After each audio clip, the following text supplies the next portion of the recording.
नमस्कार, स्वागत है आप सभी का एनएफ न्यूज पर। मैं हूं आपके साथ रोहित। अगले 5 साल के लिए ऐसा प्लान तैयार किया गया है मुख्यमंत्री देवेंद्र फडणवीस की तरफ से कि दुनिया जहान के लोग महाराष्ट्र में होंगे और महाराष्ट्र की तस्वीर और तकदीर बदलने का संकल्प मुख्यमंत्री देवेंद्र फडणवीस ने ले लिया है। अब क्या कुछ संकल्प है, क्या कुछ प्लान है, यही समझेंगे सहयोगी अनुपम प्रसून से। अनुपम जी। रोहित, देखिए देखिए देवेंद्र फडणवीस ने एक बहुत बड़ा कदम उठाया है। पूरा महाराष्ट्र पर्यटन के लिहाज से एक बहुत बड़ा प्रदेश साबित होने जा रहा है भारत के लिए, और भारत के लिए ही नहीं बल्कि भारत की इकोनॉमी के लिए एक बहुत बड़ा योगदान पर्यटन के मामले में देने जा रहा है। सबसे पहले इसकी शुरुआत हुई कैसे, ये समझिए। अभी हाल ही में विप्स समिट का आयोजन किया गया। ठीक। अब वेब समिट में क्या हुआ कि दुनिया भर के लोग आए, ऑडियो विजुअल से या ऑडियो विजुअल के क्षेत्र में काम करने वाली कई बड़ी बड़ी कंपनियां आए। और यहां से क्या हुआ, इंडिया में इसकी न्यूज क्यों पड़ी और इंडिया ने इसका मैसेज क्या दिया। देखिए, आज बहुत बड़ी बात कही है देवेंद्र फडणवीस ने, मैं वो आपको पढ़कर बताता हूँ। भारतीय संस्कृति, भारतीय संगीत, भारतीय लोक कला, भारतीय लोकगीत, इसके लिए अंतरराष्ट्रीय बाजार खोलना चाहते हैं। इसका मतलब क्या समझा आपने? भारतीय संस्कृति, भारतीय संगीत, भारतीय लोकगीत और भारतीय लोक कला, वेब्स का आयोजन क्यों हुआ था, इन 4 शब्दों में छिपा हुआ है। अब इसके बाद औरंगाबाद गए, उसके बाद सतारा गए। सतारा वो शौर्य भूमि है जो छत्रपति शिवाजी महाराज से जुड़ी हुई है, जहां उनके कदम पड़े थे। ये शूरवीरों की भूमि मानी जाती है सतारा। वहां गए और मुख्यमंत्री देवेंद्र फडणवीस ने ऐलान क्या किया है, 100 करोड़ रुपए अगले 2 साल के भीतर पर्यटन को और डेवलप करने के लिए लगाएंगे। मेरे पास कुछ लिस्ट है जी। मुख्यमंत्री जब ये कहते हैं तो ऐसा क्यों कहते, और महाराष्ट्र में क्या संभावनाएं हैं पर्यटन को लेकर। किसी सरकार को वैसे हर साल हजारों करोड़ रुपए लगाए जा रहे हैं पर्यटन के ऊपर, लेकिन किसी सरकार को यह कहना क्यों पड़ रहा है कि 100 करोड़ रुपए स्पेशल पैकेज लगाएंगे हम पर्यटन में। ये सुनिए, मुंबई से शुरू करते हैं। Gateway of India, marine drive, Elephanta गुफाएं, सिद्धिविनायक मंदिर। पुणे से शुरू करते हैं। शनिवार वाड़ा जो कि पेशवा साम्राज्य का ऐतिहासिक किला था, आगा खान पैलेस, सिंहगढ़ किला। औरंगाबाद में आते हैं, अजंता और एलोरा की गुफाएं, बीबी का मकबरा, दौलताबाद का किला। नासिक में आते हैं, पंचवटी, त्र्यंबकेश्वर मंदिर, और कोल्हापुर में आते हैं, महालक्ष्मी मंदिर, रंकाला झील। कोंकण में आते हैं, जहां पे अब जैसे कोंकण का भी आज जिक्र किया है, वहां पर कार करली, जहां स्कूबा डाइविंग और वाटर स्पोर्ट्स के लिए बहुत मशहूर है ये जगह। अलीबाग जो कि मुंबई के बाद अगर कोई समुद्र तट महाराष्ट्र में सबसे ज्यादा फेमस है तो यही अलीबाग जो कोंकण तट पर आता है। लोनावाला और खंडाला, जहां सह्याद्री की पहाड़ियां हैं, खूबसूरत दिखती हैं। लोनावाला, आपको ही पता है जितने हमारे जो बड़े बड़े सेलिब्रिटीज हैं वो लोनावाला या फिर खंडाला में अपना फार्म हाउस बनाते हैं। हाँ, उधर ही पार्टी ये भी एक पर्यटन। हाँ, अब इसके अलावा सतारा और महाबलेश्वर में आपको पता है कि एक तो मंदिर है, दूसरा स्ट्रॉबेरी फार्म है वहां पर, और वेवना झील है वहां पर, वो बहुत मशहूर झील है। पंचगनी, कसपठार। रत्नागिरी में आते हैं दुर्गगढ़ का किला, जयगढ़ और मालवण। मतलब ये बहुत लंबी लिस्ट है। मैं बना अमरावती तो अपने आप में भी फेमस है। अब मैं नाम अगर गिनाना शुरू करूं तो शायद इसके लिए आधे घंटे लग जाएंगे।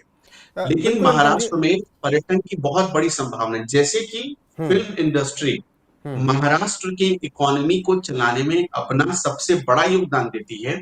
अब सोचिए कि देवेंद्र फडणवीस सरकार की ये प्लानिंग है कि फिल्म इंडस्ट्री की तरह अगर पर्यटन में भी संभावनाएं हैं तो क्यों ना इस इंडस्ट्री को भी, इस सेक्टर को भी ऐसे हम खड़ा कर दें ताकि आने वाले कुछ सालों में, चाहे वो 5 साल लग जाए, 10 साल लग जाए, कुछ सालों में इसकी इकोनॉमी भी महाराष्ट्र में एक बहुत बड़ा रेवेन्यू जनरेट कर सके।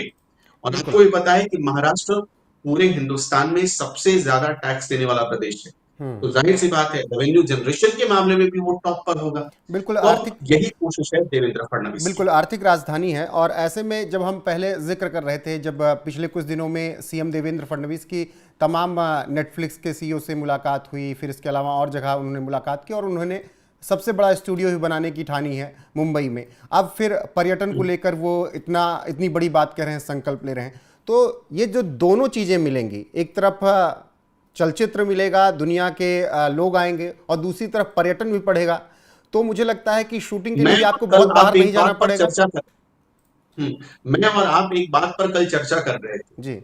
दुनिया का सबसे बड़ा फिल्म स्टूडियो मुंबई में बनेगा। ये जब नेटफ्लिक्स के सीईओ, और आपको भी पता है कि मोशन पिक्चर्स के सीईओ से मुलाकात कर रहे थे देवेंद्र फडणवीस, तो उन्होंने ये बात कही थी और वेब्स में भी उन्होंने ये बात कही थी। तो इसका मतलब क्या, और जो मैं थोड़ी देर पहले आपको जो बता रहा था कि भारतीय संस्कृति, भारतीय लोक कला, भारतीय लोकगीत, इन सबको अंतरराष्ट्रीय मार्केट प्रदान करना है, तो इसका सीधा मतलब है कि जो हमारा लोकल है, अब जैसे प्रधानमंत्री नरेंद्र मोदी का नारा क्या था, लोकल फॉर ग्लोबल। वो, हाँ, मतलब आपने लोकल फॉर कोविड के ग्लोबल ही दौर में था। सुना। जी, बिल्कुल। हाँ, तो आपने सुना था। अब ये नारा सच में अब इम्प्लीमेंट कर रहे हैं देवेंद्र फडणवीस। अब एक चीज और आपको बताते हैं, आपने फिल्म का तो जिक्र किया, आज उन्होंने एक बहुत बड़ी बात कही कि 5 साल मुझे दीजिए, 5 सालों में अगर इसी तरह मुझे मतलब जो अवसर मिलते रहे, लोगों का साथ मिलता रहा, तो 5 सालों में पूरे भारत में महाराष्ट्र पर्यटन के क्षेत्र में 1 नंबर पर होगा, नंबर 1 होगा। ये उन्होंने कहा है, आज एक टारगेट दिया है उन्होंने। और अभी उनके पास तो 4 साल का तो सीधा वक्त है, और 5 साल में उन्होंने ये भरोसा दिया है महाराष्ट्र को। अब एक मैं मोटे तौर पर आपको बताता हूं, 20,000 लोगों को हर दिन पर्यटन के सेक्टर में लोगों को नौकरी मिलती जा रही है, सिर्फ मुंबई में। सिर्फ मुंबई का एक आंकलन है कि 20,000 लोग हर दिन जुड़ते चले जा रहे हैं पर्यटन के सेक्टर से। अब देखिए, जैसे कि कोई ट्रेवल एजेंसी खोलता है, और सबसे ज्यादा ट्रेवल एजेंसी जब आप देखेंगे तो महाराष्ट्र में ही। जब आप कोई ट्रेवल एजेंसी खोलता है, वो लोगों को घुमाता है, वो भी कमाता है, उसके साथ उसके नीचे काम करने वाले 4-5 लोग होते हैं, वो भी कमाते हैं। जो टूरिस्ट गाइड होता है, वो भी कमाता है। उस गाइड के भीतर 4 लोग काम कर रहे होते हैं, तो कितना बड़ा ये रेवेन्यू। वहां कई सारी दुकानें होती हैं, वो दुकानें अपना रेवेन्यू जनरेट करती हैं, पर्यटक जो आते हैं उनसे अपना सामान बेचते हैं, और बदले में जो पैसा मिलता है उससे अपना रेवेन्यू जनरेट करते हैं। और जो टैक्स का पैसा है, वो टैक्स का पैसा जाता है सरकार के पास। और एक चीज और, जो ये टारगेट है, वो टारगेट साफ तौर पर बता रहा है कि पर्यटन के सेक्टर में भी सबसे ज्यादा अगर कोई कमाई करने वाली सरकार बन सकती है, तो वो महाराष्ट्र की सरकार बन सकती है। और वही उन्होंने यहां पर करने का काम किया। देखिए उन्होंने क्या कहा है, पर्यटन के क्षेत्र में 100 करोड़ का निवेश आने पर कम से कम 10,000 रोजगार सृजित होते हैं। 100 करोड़ का मतलब हो गया कि 10,000 लोगों को आप नौकरी दे रहे हैं, ये लाइफ टाइम के लिए वो नौकरी। तो अब क्या है कि पर्यटन को एम्प्लॉयमेंट से जोड़ने का भी प्लान चल रहा है। जब मुख्यमंत्री ये कहते हैं तो लोग, बहुत बारीक लाइन है, लेकिन उसको समझने की जरूरत है। पर्यटन को अगर एम्प्लॉयमेंट से जोड़ा जाए और सरकार 100 करोड़ रुपए लगाए, तो कितने रोजगार बनेंगे? 10,000 लोगों को रोजगार मिलेगा। अब सीधे सीधे इस फॉर्मूले पर महाराष्ट्र की सरकार काम कर रही है, यानी महाराष्ट्र पर्यटन के क्षेत्र में बहुत बड़ा रोजगार की संभावना पैदा करने जा रहा है। ये साफ मैसेज। 3 से नंबर 1 पर पहुंचने की जिद है, संकल्प है। लेकिन मुझे एक यहाँ पर बात याद आ रही है देवेंद्र फडणवीस की, जब उनके कुछ ऐसे तीखे बयान आ जाते हैं या हिंदुत्व को लेकर उनके बयान आ जाते हैं, तो उनको कहा जाता है कि आप तो विकास की राजनीति करने की बात करते हैं, फिर इस तरीके से बयानबाजी करते हैं। तब उन्होंने कहा कि मेरे आप 90% काम नहीं देखते कि मैं विकास के लिए किस तरीके से काम कर रहा हूं, आप मेरे 10% वही बयान देखते हैं जो कि मैं हिंदुत्व के लिए बोलता हूं, और आप उसे फिर क्या कहते हैं कि ये गलत बयानबाजी कर रहे हैं। तो ये जो 90% विकास, 10% विचारधारा और हिंदुत्व वाली राजनीति है, इसका जो मिक्सचर है वो देवेंद्र फडणवीस को अलग बनाता है। बिल्कुल अलग बनाता है। और मैं रोहित, इस सवाल का जवाब मैं आपसे ही, आपके जवाब से पूछना चाहता हूं। आप तो सोशल मीडिया पर एक्टिव रहते हैं। बिल्कुल। सोशल में आपने बहुत सारी सरकारों की पॉलिसी देखी होगी।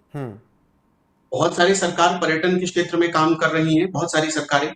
लेकिन मेरा एक सवाल आपसे यही है, कितनी सरकारों ने इस थीम पर या इस फॉर्मूले पर काम किया कि पर्यटन में पहले इन्वेस्टमेंट दो, और इन्वेस्टमेंट से हम एम्प्लॉयमेंट को जोड़ते हैं? कितने लोगों ने इस फॉर्मूले पर काम किया? देखिए बहुत अगर गिनेंगे तो एक आध सरकारें निकल आएंगे, वरना मुझे तो नहीं दिखता है कोई ऐसा। देखिए मैं आपको बताता हूं, गुजरात में थोड़ा बहुत इस पर काम हुआ। स्टेच्यू ऑफ यूनिटी जब बना था तब तब गुजरात में इस पर थोड़ा बहुत काम हुआ, लेकिन हकीकत में जो आज ये फॉर्मूला जो दिया है ना उन्होंने कि 100 करोड़ लगाओ और 10,000 लोगों को रोजगार दे सकते हैं, ये फॉर्मूला बहुत बड़ा मैसेज दे रहा है। अब आज कितने टीवी चैनलों पर, कितने सोशल मीडिया प्लेटफॉर्म्स पर आपने ये लोगों को बोलते या इस पर चर्चा करते हुए सुना? मुझे बताइए, इसका जवाब दीजिए। मुझे तो लग रहा है कि हाँ, शायद हम पहले होंगे, मुझे जहां सब तक लग रहा है। सब लोग बिजी हैं इस वक्त, या तो वॉर दिखा रहे हैं या तो जाति गिन रहे नहीं, हैं अभी लोगों अभी की। देवेंद्र फडणवीस बयान दे दें कुछ ऐसा लेके जो थोड़ा एग्रेसिव है, देखिए दिन भर चलाना शुरू कर देंगे सब, फिर कहेंगे देखिए विकास की राजनीति नहीं करते हैं। अभी अभी अगर वो औरंगजेब पर बोल दे तो देखिए सारी हेडलाइंस उतर जाएंगी और सिर्फ औरंगजेब वाली हेडलाइंस चल जाएगी।